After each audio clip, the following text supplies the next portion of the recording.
2 പകലൂടെ കഴിഞ്ഞാൽ തെരഞ്ഞെടുപ്പാണ്. കേരളം പോളിംഗ് ബൂത്തിലേക്ക് പോവുകയാണ്. ഈ തെരഞ്ഞെടുപ്പിൻ്റെ ഒരു സവിശേഷത എന്ന് പറഞ്ഞാൽ പല കാര്യങ്ങളും, ഒരു സവിശേഷതയല്ല.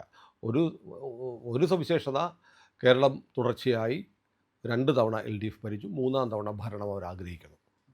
രണ്ടാമത്തത്, കേരളത്തിലെ ഏറ്റവും വലിയ ഹിന്ദു വിരുദ്ധ മുന്നണി UDF അധികാരം പിടിച്ചെടുക്കാൻ ശ്രമിക്കുന്നു. മൂന്നാമത്തെ സാധ്യത, കേരളത്തിൻ്റെ ചരിത്രത്തിൽ ഇതപര്യന്തമായി UDF LDF മുന്നണികളെ വെല്ലുവിളിച്ച് BJP മുന്നണി വലിയ തോതിൽ എമേർജ് ചെയ്തു വരുന്നു. കേരളം കാണാത്ത ഒരു പൊളിറ്റിക്കൽ സിറ്റുവേഷനാണ്. അപ്പം BJP അധികാരത്തിൽ വരുമോ എന്ന് ചോദിച്ചാൽ 140 സീറ്റുകളുണ്ട്. അതിൽ 71 സീറ്റ് വിജയിക്കുന്നവർക്ക് അധികാരത്തിൽ എത്താൻ പറ്റുള്ളൂ. അതിനുള്ള സാഹചര്യം ഉണ്ടോ എന്നുള്ളത് വിശദമായി 71 സീറ്റ് കിട്ടാതെയും ഭരിക്കാം. PKB കേരളത്തിൽ മുഖ്യമന്ത്രിയായത് ഒറ്റയ്ക്ക് ഭൂരിപക്ഷം ഉണ്ടായിട്ടല്ല. അപ്പോൾ അതവിടെ നിൽക്കട്ടെ. K. സുരേന്ദ്രൻ കഴിഞ്ഞ തെരഞ്ഞെടുപ്പിൽ പറഞ്ഞിരുന്നു 35 സീറ്റ് കിട്ടിയാൽ BJP കേരളം ഭരിക്കുമെന്ന്. അതിൻ്റെ കണക്കുകൾ ഇപ്പോൾ ആളുകൾക്ക് ബോധ്യപ്പെടുന്നുണ്ട്. 35 സീറ്റുകളിൽ BJP ചിലപ്പോൾ ജയിച്ചേക്കുമെന്ന് ഇൻ്റലിജൻസ് പറയുന്നുമുണ്ട് ഇപ്പോൾ. അപ്പോൾ ഏതായാലും സാർ, മുമ്പ് നമ്മൾ ചർച്ച ചെയ്തു, കേരളത്തിൽ സതീശനും ടീമും പറയുന്ന പോലെ UDFന് അധികാരത്തിൽ വരാനുള്ള ഒരു സാധ്യതയും കണക്കുകൾ വെച്ചാൽ ഇല്ല. അതിന് ഞാനന്ന് പറഞ്ഞ കണക്കെന്ന് വെച്ചാൽ 2006 മുതൽ 2023 വരെയുള്ള ഇലക്ഷൻ്റെ ഒരു പാറ്റേൺ ആണ്. 2006 LDFന് 98 സീറ്റ് കിട്ടി, UDFന് 42 സീറ്റ് കിട്ടി. 2011 LDFന് 67 സീറ്റ് കിട്ടി, UDFന് 72 സീറ്റ് കിട്ടി. 2016 LDFന് 91 സീറ്റ് കിട്ടി, UDFന് 47 സീറ്റുകളാണ് കിട്ടിയത്. 2021 LDFന് 99 സീറ്റുകൾ കിട്ടിയപ്പോൾ UDFന് 41 സീറ്റുകളാണ് കിട്ടിയത്. അപ്പോൾ LDFനും UDFനും കിട്ടുന്ന സീറ്റുകളുടെ ശരാശരി എടുത്താൽ LDF ജയിക്കുന്ന സീറ്റുകൾ 60ആണ്, UDFന് 40ആണ്. അപ്പോൾ 60 സീറ്റുകൾ കിട്ടുന്ന LDFന് 11 സീറ്റുകൂടെ നേടി കേവല ഭൂരിപക്ഷത്തിലേക്ക് എത്താൻ എളുപ്പമാണ്. പക്ഷേ കോൺഗ്രസ് മുന്നണിക്ക് UDFന് 40 സീറ്റുകൾ കിട്ടുന്നവർക്ക് 71ലേക്ക് എത്താൻ 31 സീറ്റുകൾ എന്നുള്ള വലിയ കടമ്പ കടക്കണം. ഇതൊരു വലിയ പ്രശ്നമാണ്. ഇത് മറികടക്കുക എന്നുള്ളത് അത്ര എളുപ്പമൊന്നുമല്ല. അത്ര വലിയ അതിഭീകരമായ ഒരു സർക്കാർ വിരുദ്ധ തരംഗമുണ്ടാകണം. ഇപ്പോൾ നമുക്ക് പിണറായി വിജയൻ്റെ ഒരു ഭാഗ്യം എന്ന് പറയുന്നത് അതീവ രോക്ഷത്തോടെയുള്ള ജനങ്ങൾ ഒന്ന് വോട്ട് കുത്തിക്കഴിഞ്ഞു പഞ്ചായത്ത് ഇലക്ഷന്. അപ്പോൾ ആ രോക്ഷത്തിൻ്റെ തീവ്രത ഒന്ന് കുറഞ്ഞു. അല്ലേ? ശരിക്കും ജനങ്ങളുടെ പക അവർ പഞ്ചായത്ത് ഇലക്ഷനിൽ വീട്ടി. അപ്പോൾ പിന്നെ ഇപ്പോഴും ദേഷ്യമൊക്കെ ഉണ്ട്, എന്നാൽ അതിൻ്റെ തീവ്രത കുറഞ്ഞിട്ടുണ്ട്. ആ തീവ്രത കുറഞ്ഞത് മറികടക്കാൻ LDFന് കഴിഞ്ഞിട്ടുണ്ടോ UDFന് കഴിഞ്ഞിട്ടുണ്ടോ എന്നതാണ് നമ്മൾ പരിശോധിക്കേണ്ട കാര്യം. പക്ഷേ അവിടെ ഒരു പ്രധാനപ്പെട്ട കാര്യം, ഈ 2 മുന്നണികൾക്കും ബദലായി ഭിന്നബലിറ്റിയുള്ള ഒരു കക്ഷിയാണ് NDA BJP എന്ന് കേരളത്തിലെ ജനങ്ങളിപ്പോൾ തിരിച്ചറിയുന്നു. പാലക്കാട് നഗരസഭ, തിരുവനന്തപുരം നഗരസഭ, കേരളത്തിൽ ഒരു MP, അങ്ങനെ വന്നിട്ട് BJP ജയിക്കാൻ സാധ്യതയുള്ള ഒരു പാർട്ടി എന്നുള്ള ലെവലിലേക്ക് വളർന്നിരിക്കുന്നു എന്നുള്ളത് പച്ചപരമാർത്ഥമാണ്, സത്യമാണ്. അപ്പം അതുകൊണ്ട് പുതിയൊരു ഓപ്ഷൻ എന്ന നിലയിൽ BJPയെ ആളുകൾ സ്വീകരിക്കുന്നു, പരിഗണിക്കുന്നു, ആലോചിക്കുന്നു, വോട്ട് ചെയ്യാൻ തീരുമാനിക്കുന്നു. ഇതാണ് ഘടന, തെരഞ്ഞെടുപ്പിൻ്റെ ഒരു പൊതു സ്വഭാവം. അപ്പോൾ ഇപ്പോൾ ചോദ്യം ഇതാണ്, 48 മണിക്കൂർ മുമ്പ് നമ്മൾ വീണ്ടും സംസാരിക്കുമ്പോൾ ആരായിരിക്കും അധികാരത്തിൽ വരിക? അത് ഞാനിപ്പോൾ പറയുന്നത് പോലെ ഈ സുനിലിൻ്റെ കണക്കനുസരിച്ചിട്ടാണെങ്കിൽ ഈ 30 സീറ്റോ അല്ലെങ്കിൽ 35 സീറ്റോ കിട്ടുന്ന ദേശീയ ജനാധിപത്യ മുന്നണിയായിരിക്കും കേരള രാഷ്ട്രീയത്തിൻ്റെ ഭാഗധേയം തീരുമാനിക്കുക. അതിൽ 35 കിട്ടണമെന്നില്ല, 10 കിട്ടിയാലും മതി. എന്നാലും നമുക്കൊരു ധൈര്യം വേണ്ടേ, പറയുമ്പോൾ അഭിമാനം വേണ്ട. ഇപ്പോൾ പരീക്ഷയ്ക്ക് പാസ്സാവാം, ജനതാ പാസ് പോരല്ലോ നമുക്ക്. ഏതായാലും ഒരു 60% മാർക്കൊക്കെ ഉണ്ടെങ്കിലേ നമുക്ക് എന്താ പറയണ ഇത് ഉള്ളൂ, ഒരു അഭിമാനത്തോടുകൂടി പറയാൻ പറ്റുള്ളൂ.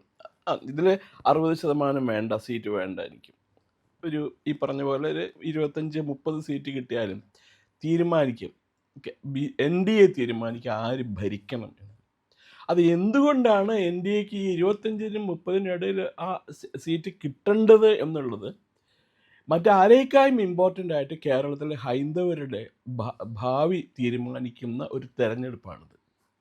കാരണം കഴിഞ്ഞ ഏതാനും വർഷങ്ങളായി LDFൻ്റെ ഭരണത്തിന് കീഴിൽ നമ്മൾ എന്താ കണ്ടുകൊണ്ടിരുന്നത്? ഹൈന്ദവരെ മുഴുവനും ചവിട്ടി താത്തി പാർശ്വവൽക്കരിക്കപ്പെട്ടിരിക്കുകയാണ്. കേരളത്തിലെ ഹൈന്ദവർ ഇന്ന് രണ്ടാമത്തെയോ മൂന്നാമത്തെയോ ഗ്രേഡ് സിറ്റിസൺസ് ആയിട്ട് മാറിയിരിക്കുന്നു. അവരുടെ ആരാധനാലയങ്ങൾ മുഴുവൻ ഗവൺമെൻറ് കൈയടക്കിയിരിക്കുകയാണ്. സുനിലിന് ഓർമ്മയില്ലേ 2018 ഈ ശബരിമല സംബന്ധിച്ച് സുപ്രീം കോടതി വിധി വന്നപ്പോൾ എന്ത് വൈരാഗ്യത്തോടു കൂടിയായിരുന്നു പിണറായി വിജയൻ വനിതകളെ അവിടെ പ്രവേശിപ്പിച്ചത്. ഉള്ള കനകദുർഗയോ പിന്നെ മറ്റേ എന്താ പറയുന്നത് ബിന്ദു അമ്മിണി പിന്നെ ഒരു ടെലിഫോൺ പെണ്ണുണ്ടല്ലോ ടെലിഫോൺ ഫാത്തിമ എന്നാണ് അവർ വിളിച്ചുകൊണ്ടിരുന്നത്. അവരെയൊക്കെ കൊണ്ടുപോയിട്ട് ബ്രോ അയ്യപ്പനെ കാണിച്ചു കൊടുക്കാനായിട്ട് പോലീസ് സന്നാഹത്തോടുകൂടിയാണ് കൊണ്ടുപോയത്.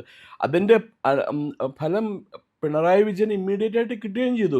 2019 ലോക്സഭാ തെരഞ്ഞെടുപ്പിൻ്റെ റിസൾട്ട് മാത്രം മതി. സുനിൽ നേരത്തെ പറഞ്ഞ പോലെ ഈ പഞ്ചായത്ത് തെരഞ്ഞെടുപ്പിൽ കുറച്ച് രോഷൻ ജനങ്ങൾ തീർത്തു. അതുപോലെ ഒന്ന് തണുത്തിട്ടുണ്ടായിരിക്കാം. പക്ഷെ ഒരു കാര്യമുണ്ട്, ഈ ഹൈന്ദവരോടുള്ള CPMൻ്റെ ദേഷ്യം ഇതുവരെ തീർന്നിട്ടില്ല. അമ്പലങ്ങളിൽ മുഴുവൻ ഇപ്പോൾ ഭക്തിഗാനം പാടിയിരുന്നിടത്ത് വിപ്ലവഗാനമാണ് പാടുന്നത്. ക്ഷേത്രങ്ങളിൽ അയ്യപ്പൻ്റെയും കൃഷ്ണൻ്റെയും മഹാദേവൻ്റെയും ശ്രീപാർവതിയുടെയും ഭദ്രകാളിയുടെയും ചിത്രം വെച്ചിരുന്നിടത്ത് ഇപ്പോൾ വയ്ക്കുന്ന ചെഗുവേരയുടെയും ഫിഡൽ കാസ്ട്രോവിൻ്റെയും മാവോ സേതുങ്ങിൻ്റെയും ഫോട്ടോ ആണ്. ഇത് ഞാൻ പറഞ്ഞു വെച്ചാൽ നടന്ന സംഭവമാണിത്. ഞങ്ങളുടെ വീടിനടുത്ത് ഒരു ഫേമസ് ക്ഷേത്രമുണ്ട് പെരുമ്പാവൂർ ചക്കരക്കാട്ട് ഭഗവതി ക്ഷേത്രം. അവിടെ ഉത്സവത്തിന് പാടിച്ചത് ഏതാണെന്നറിയാമോ? ആപ്പ് ജയ്സാ കോയി മേരി ജിന്ദഗി മേ ആയി എന്നുകൊണ്ട് ക്യാബറേ ഡാൻസിൻ്റെ പാട്ട്. ഞാൻ വീട്ടിലിരുന്ന് കേട്ടാ, ഞാൻ പോയില്ല അത് കാണാനായിട്ട്. കാരണം ചിലപ്പോൾ അവിടെ ഇത്തരം പാട്ടുകൾ പാടാൻ പാടില്ലെന്ന് ഹൈക്കോടതി വിധിയുണ്ട്. പക്ഷേ അതെല്ലാം നഗ്നമായിട്ട് ലംഘിച്ചുകൊണ്ടാണ്. ഈ കമ്മ്യൂണിസ്റ്റ് പാർട്ടിയുടെ ഒരു മുഖമുദ്രയുണ്ടല്ലോ, all are equal but some are more equal. മറ്റുള്ളവർക്ക് നിയമമൊന്നും എന്താ പറയുക ബാധകമാണ് ഇരിക്കാം, പക്ഷെ ഞങ്ങൾക്കത് ബാധകമല്ല. ഞങ്ങളുടെ ഇഷ്ടത്തിനനുസരിച്ച് ചെയ്യും. അതാണ് മാർക്സിസ്റ്റ് പാർട്ടിയുടെ തത്വം. അവരുടെ ഫോളോ ചെയ്യുന്ന അതാണ്. അപ്പോൾ ഹിന്ദു ആരാധനാലയങ്ങൾ ഏറ്റെടുക്കുന്നു, ഹിന്ദു ആരാധനാലയങ്ങളെ ടാർഗറ്റ് ചെയ്യുന്നു. ഹിന്ദുക്കൾക്ക് ഇവിടെ ഒരു അവകാശമില്ല. വിദ്യാഭ്യാസ സ്ഥാപനങ്ങളിലാവട്ടെ സർക്കാർ സംവിധാനങ്ങളിലായിട്ട് ജോലി കിട്ടാനോ അല്ലെങ്കിൽ പഠനത്തിനോ ഹിന്ദു വിദ്യാർത്ഥികൾക്കും യുവ തൊഴിലന്വേഷകർക്കും യാതൊരു ഇതുമില്ല. ഇവിടെ പ്രിഫറൻസും ഇല്ല. പ്രിഫറൻസ് അല്ല, ഇക്വാളിറ്റി എന്ന് പറയുന്ന ഇതില്ല. അവർ ഈക്വൽ സിറ്റിസൺസ് അല്ല അവരിവിടെ. അപ്പോൾ അത് അവസാനിക്കണം എന്നുണ്ടെങ്കിൽ ഈ BJP നയിക്കുന്ന ദേശീയ ജനാധിപത്യ സഖ്യത്തിന് 25-30 സീറ്റ് കിട്ടി ഇവിടുത്തെ ഇത് അധികാരം ഇല്ലെങ്കിൽ കൂടിയും ഈ 25 അല്ലെങ്കിൽ 30 സീറ്റ് കൊണ്ട് നമുക്ക് കേരളത്തിൻ്റെ നമ്മൾ ഇത് തീരുമാനിക്കും. 25-30 ഒക്കെ അവിടെ നിൽക്കട്ടെ. ഞാൻ നേരത്തെ പറഞ്ഞ 10 അല്ലെങ്കിൽ ഒരു 8 സീറ്റ് BJP കിട്ടിയാൽ കേരളം ആര് ഭരിക്കും? അത് BJP തീരുമാനിക്കും ആര് ഭരിക്കണം എന്നുള്ളത്. BJPയുടെ കാരണം മറ്റേത് ഹങ് അസംബ്ലിയല്ലേ, ഇവർ ആര് ഭരിക്കും എന്നുള്ളത്. അപ്പോൾ തൂക്ക് സഭ വരുമെന്നുള്ളത് സാറിന് ഉറപ്പാണ്? ഞാൻ ഇപ്പോഴും തൂക്ക് മന്ത്രിസഭയാണ്, തൂക്ക് സഭ വരും എന്നുള്ളതാണ് എൻ്റെ. അല്ല, അങ്ങനെ വന്നാൽ ചിലപ്പോൾ ഈ LDF UDF ഒന്നാമത്തെ. പിന്നെ പ്രതിപക്ഷം ആരാ? BJP പോരെ? അതുകൊണ്ട് ശക്തമായൊരു പ്രതിപക്ഷം നിയമസഭയിൽ ഉണ്ടെങ്കിൽ ഈ കള്ളത്തരം മുഴുവൻ ജനങ്ങളിലേക്ക് എത്തിക്കല്ലേ സഭയ്ക്കകത്ത് രേഖകളായില്ലേ? അല്ല, അതിനെ അവർ മറികടക്കും. ഏതെങ്കിലും ഒരു കക്ഷിക്ക് പുറത്ത് സപ്പോർട്ട് കൊടുക്കും. ഇപ്പം ഭൂരിപക്ഷം സീറ്റ് LDF-നാണെങ്കിൽ UDF പുറത്ത് സപ്പോർട്ട് കൊടുക്കും. പ്രശ്നാധിഷ്ഠിത പിന്തുണ അത് എത്ര നാൾ ഓടും? സുനിൽ കേന്ദ്രത്തിൽ തന്നെ കണ്ടിട്ടില്ലേ പ്രശ്നാധിഷ്ഠിത പിന്തുണ കൊടുത്തിട്ട് എന്തായി? ചന്ദ്രശേഖരനെ പിന്തുണച്ചു. പാവം ചന്ദ്രശേഖർ ഏതാണ്ട് പോലീസുകാർ രാജീവ് ഗാന്ധിയുടെ വീടിൻ്റെ പുറത്ത് നിർത്തിയെന്നും പറഞ്ഞുകൊണ്ടാണ് ഇത് പോയത്. ദേവഗൗഡനെ പ്രധാനമന്ത്രിയാക്കാൻ ഐക്യ ഗുജറാൾ അവർ സമ്മതിക്കില്ല. അവർ ഈ പറഞ്ഞ പോലെ പാടിയ വായും ആടിയ കാലും വെറുതെ ഇരിക്കില്ല. നെഹ്റു ഗാന്ധി കുടുംബത്തിന് അധികാരമില്ലാണ്ട് സർവൈവ് ചെയ്യാൻ പറ്റില്ല. അവരിപ്പോൾ അങ്ങനെ അന്ത്യശ്വാസം വലിച്ചുകൊണ്ടിരിക്കുക കോൺഗ്രസ് പാർട്ടി. അത് മാത്രമോ, ഇന്നലെ ഇയാൾ എന്താ പറഞ്ഞത്? മല്ലികാർജുൻ ഖർഗെ ഹിന്ദുക്കളെ മുഴുവൻ തല്ലിക്കൊല്ലണം എന്നല്ലേ പറഞ്ഞ അയാള്? BJP-നെ RSS-നെയും തല്ലിക്കൊല്ലണം എന്നാണ് സുനിൽ അറിഞ്ഞില്ലേ? അത് BJP-നെ RSS-നെയും തല്ലിക്കൊല്ലണം എന്ന് പറഞ്ഞിട്ടുണ്ടെങ്കിൽ ഹിന്ദുക്കളെ തല്ലിക്കൊല്ലണതിന് തുല്യമാണ്. ഇത് എല്ലാ ക്രൈസ്തവ സഭകളിലെ വിവരമുള്ള വിദ്യാഭ്യാസമുള്ള സംസ്കാരമുള്ള നേതാക്കന്മാർ ജസ്റ്റിസ് KT തോമസ് ഉൾപ്പെടെയുള്ളവർ പറയുന്നത് എന്താ, ഈ രാജ്യം ഇതുവരെ നിലനിന്നത് ഒന്ന് ഇന്ത്യൻ പ്രതിരോധ സേനയും പിന്നൊന്ന് രാഷ്ട്രീയ സ്വയംസേവക സംഘകാരനുമാണെന്നാണ്. അതുപോലെ എത്രയോ പേര് PC ജോർജ് എപ്പോഴും പറയും, ഈ കേരളത്തിലും ഭാരതത്തിലും ന്യൂനപക്ഷം ഇത്ര സുരക്ഷിതമായിട്ട് കഴിയുന്നത് ഹൈന്ദവരുടെ നല്ല മനസാക്ഷികാരനാണ്. മറ്റേ പാകിസ്ഥാനിലെ മനസാക്ഷി കണ്ടിട്ടുണ്ടല്ലോ നമ്മൾ, ബംഗ്ലാദേശിലെ മനസാക്ഷി വലിയ മനസാക്ഷിയാണ്. അഫ്ഗാനിസ്ഥാനിലും ഈ പറയുന്ന വലിയ മനസാക്ഷിയാണ്. സൗദി അറേബ്യയിൽ പോയി കഴിഞ്ഞിട്ട് റോഡിലിറങ്ങി നിന്ന് പ്രാർത്ഥിക്കാൻ പറ്റുമോ, കർത്താവ് യേശു ഇപ്പം വരും എന്നും പറഞ്ഞുകൊണ്ട് അടിച്ച് ഇതാക്കും, പന്നിയാക്കും അവർ സൗദി അറേബ്യയിൽ. നമ്മൾ TV കണ്ടതല്ലേ, ഒബാമ സൗദി അറേബ്യയിൽ വിമാനത്താവളത്തിൽ ചെന്നിറങ്ങിയപ്പോൾ അയാളെ സ്വീകരിക്കാൻ എത്തിയ രാജകുമാരൻ എല്ലാവരും വാങ്ങി വിളിക്കുന്ന കേട്ടപ്പോൾ ഓടിപ്പോയി പള്ളിയിൽ നിസ്കരിക്കാനായിട്ട്. പാവം ഒബാമ നിൽക്കുക ആരും ഇല്ലാണ്ട് വഴിയിൽ. പിന്നെ അയാളുടെ സ്പെഷ്യൽ കാറ് വന്ന ആൾ അതിനകത്ത് കയറിപ്പോയി. That's another thing. പിന്നെ ഒന്ന് മാർക്സിസ്റ്റ് പാർട്ടിയുടെ തന്നെ നേതാവ് ബാലൻ പറഞ്ഞിട്ടുണ്ട്, UDF അധികാരത്തിൽ വന്നാൽ ജമാഅത്തെ ഇസ്ലാമി ആയിരിക്കും ഭരിക്കുന്നത്. UDF നേതാവ് മുഖ്യമന്ത്രിയാവാൻ ഷർട്ട് തയ്പ്പിച്ച് വെച്ചിരിക്കുന്ന സതീശൻ പറഞ്ഞിട്ടുണ്ട്, ഞങ്ങൾ അധികാരത്തിൽ വന്ന ഹിന്ദുക്കൾ ഒരു പാഠം പഠിപ്പിക്കുന്നതാണ് പറഞ്ഞേക്കുന്നത്. ഈ ഹിന്ദുക്കളുടെ സമുദായ നേതാക്കന്മാരൊക്കെ എത്രമാത്രം അധിക്ഷേപിച്ചിട്ടാണ് അയാൾ സംസാരിക്കുന്നത്.